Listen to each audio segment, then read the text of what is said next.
अपने गहन अनुभव के आधार पर कहते हैं। आप धर्म और सिद्धांत की नहीं, देखी हुई बातें कहते हैं। आपने कहा कि मुक्ति का मार्ग है अपने विवेक को जगाना और गूढ़ ध्यान में लिप्त हो जाना, जिससे मनुष्य स्वयं को और इस संसार को भली भांति समझ सकता है। परंतु एक प्रश्न है, ये जो सारी विधियां हैं, रीतियां हैं, पूजा पाठ हैं, क्या ये सब व्यर्थ है?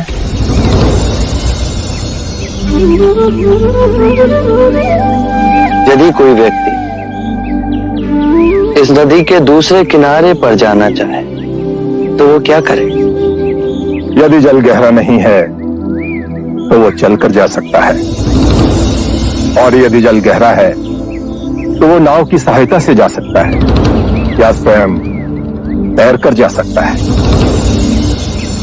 यदि वो चलना ना चाहे और ना ही तैरने को तैयार हो और ना ही नाव ले जाने को तैयार हो, और वो कहे कि मैं प्रार्थना करता हूं इस नदी का दूसरा किनारा स्वयं चलकर मेरे पास आ जाए, तब तो ऐसे व्यक्ति को मूर्ख कहेंगे, महामूर्ख।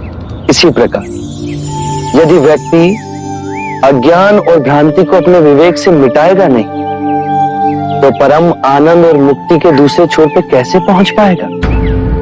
चाहे वो पूजा करे या अनुष्ठान या व्रत करे या किसी नीति पर चले, वो इस किनारे ही रहेगा।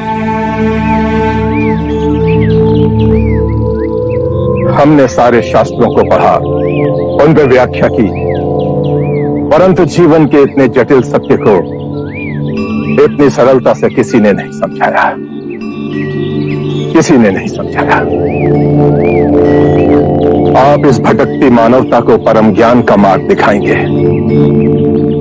आप करुणा के सागर हो। हे बुद्ध, आप हमें अपना अनुयायी स्वीकार करें।